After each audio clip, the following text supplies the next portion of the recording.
Assalamualaikum warahmatullahi wabarakatuh. Selamat pagi anak-anak semuanya. Pada hari ini, hari Jumat 17 September 2021, Munurul akan menjelaskan ulang ciri-ciri teks prosedur dari segi isinya dan juga teknik penggunaan bahasa yang ada di dalam teks prosedur. Di sini Bu Nurul sudah tuliskan satu contoh teks prosedur, yaitu resep membuat bihun goreng yang lezat.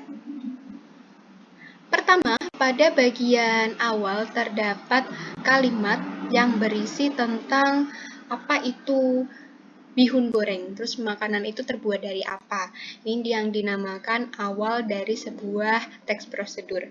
Bagian kedua ada bagian bahan. Bahan di sini terdapat 4 SDM. SDM itu maksudnya 1 sendok makan.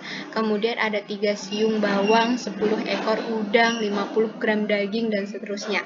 Yang saya blok berwarna kuning ini merupakan batasan dalam hal bahan. Maksudnya batasan itu, kalau misalkan di sini merupakan minyak sayur, berarti batasannya adalah 4 sendok makan, 5 sendok makan, 2 sendok makan, dan lain sebagainya. Batasannya itu maksudnya berapa atau jumlah yang dipakai dalam teks prosedur, terlebih untuk di bagian bahannya. Jadi bahannya itu dibatasi secara jelas, berapa gram, berapa kilo, berapa sendok makan, berapa mili, dan lain sebagainya. Pada bagian langkah-langkah, di sini ada cara membuat bihun goreng. Di sini pada bagian langkah-langkah ini harus dilakukan secara urut. Jadi kalian ketika membuat mie goreng atau bihun goreng itu harus melakukan dari cara yang nomor 1, cara nomor 2, cara nomor 3, nomor 4, dan seterusnya sampai nomor kelima ini. Nanti kalau misalkan kalian tidak melakukan secara urut teks prosedur ini, maka masakan kalian tidak akan jadi. Nah, kalau misalkan di dalam teks itu ada namanya tips. Tips itu merupakan tata cara yang bisa kalian lakukan secara acak tanpa dilakukan secara urut. Misalkan di sini ada contohnya, ubah kebiasaanmu, berikut cara hidup hemat agar bisa menabung. Nah, di sini Bu Nurul berikan contoh cara menabung.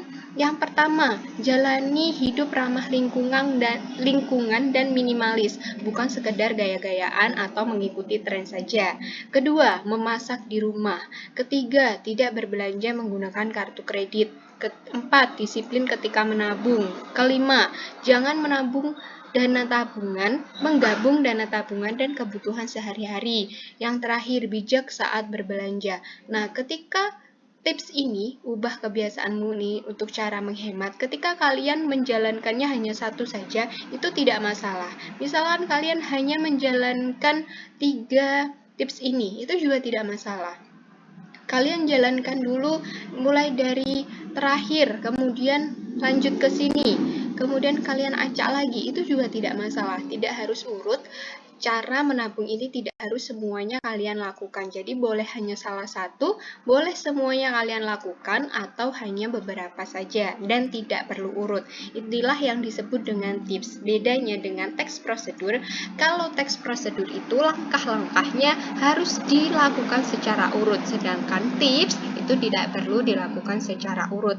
Bahkan langkah-langkahnya pun tidak semuanya harus dilakukan. Boleh hanya 1, 2, dan seterusnya. Gitu ya teman-teman. Oke, selain itu, di dalam teks prosedur ada beberapa ciri bahasa yang digunakan, ciri bahasa dan teknik bahasa. Yang pertama, menggunakan kalimat perintah karena pada teks prosedur pembaca berfokus untuk melakukan suatu kegiatan. Kalian bisa buka halaman 35 di LKS Bahasa Indonesia. Di situ sudah ada mengidentifikasi bahasa dalam teks prosedur. Nah, di sini Bu Nurul hanya memperjelas saja. Bagaimana sih itu bentuknya kalimat perintah? Nah, di sini sudah ada 5 kalimat perintah. Kalimat perintah itu berarti kalimat yang membuat pembaca atau orang lain yang membaca kalimat perintah itu akan melakukan sesuatu. Misalkan di sini, panaskan minyak, tumis bawang putih hingga wangi. Nah, di sini kan berarti si penulis menyuruh atau memerintah pembaca agar memanaskan minyak goreng untuk menumis bumbu bawang putih hingga wangi. Yang kedua, masukkan. Ada kata masukkan, berarti di sini penulis menyuruh pembaca yang akan membuat mie bihun goreng ini untuk memasukkan udang, ayam, dan lain sebagainya. Kemudian ada kata tambahkan. Nah, ini juga merupakan perintah. Ada masukkan lagi, kemudian aduk hingga bumbu dan bihun tercampur rata, kemudian ada kata angkat dan sajikan. Semua kalimat ini merupakan kalimat perintah karena menyuruh pembacanya untuk melakukan sesuatu. Yang kedua, terdapat saran dan larangan agar hasil yang diperoleh maksimal pada waktu penggunaan atau cara membuat. Misalkan di sini Bu Nurul tuliskan contoh kalimat larangan dan contoh kalimat saran. Kalau kalimat larangan berarti suatu hal tersebut tidak boleh dilakukan. Contohnya, jangan terlalu lama ketika mengaduk, maka adonan tidak akan mengembang. Nah, di sini berarti kalian dilarang untuk mengaduk terlalu lama. Sedangkan kalimat saran, di sini ada kata sebaiknya. Kalau saran itu boleh dilakukan, boleh tidak, karena saran itu bergantung dari bagaimana kalian menyikapinya. Misalkan, sebaiknya sajikan ketika masih hangat. Nah, ada kata sebaiknya. Kalian boleh menyajikan selagi makanan itu masih hangat, atau kalian mau makan ketika makanan itu sudah tidak hangat lagi juga tidak masalah. Tapi kalau larangan ini harus dilaksanakan. Karena kalau larangan itu hukumnya sama dengan perintah, yaitu wajib dilaksanakan. Sedangkan saran itu hukumnya sunnah, boleh dilakukan, boleh juga tidak.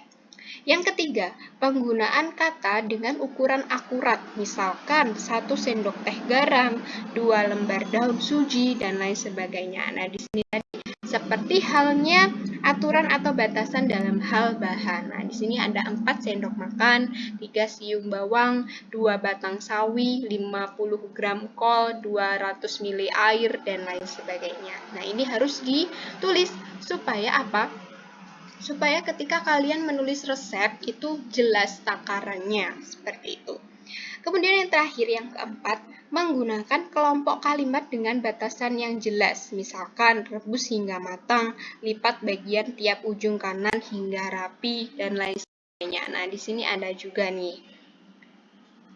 Aduk hingga sayuran layu, misalkan. Aduk hingga berubah warna.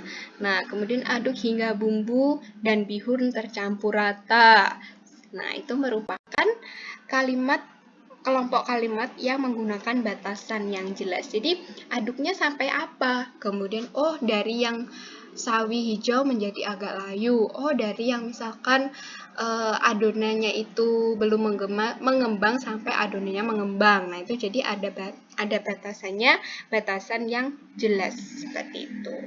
Baik, sekian penjelasan dari Bu Nurul mengenai ciri teks prosedur dari segi isi dan juga teknik penggunaan bahasa dalam teks prosedur. Baik, tidak ada tugas untuk pertemuan hari ini, tapi yang kalian perlu pahami, jika kalian belum paham, silahkan tonton video ini berulang-ulang supaya kalian lebih paham. Dan ringkasan materinya sudah ada di LKS halaman 35, LKS Bahasa Indonesia. Sekian dari Bu Nurul, tetap jaga kesehatan. Mohon maaf jika ada salah kata. Terima kasih partisipasinya.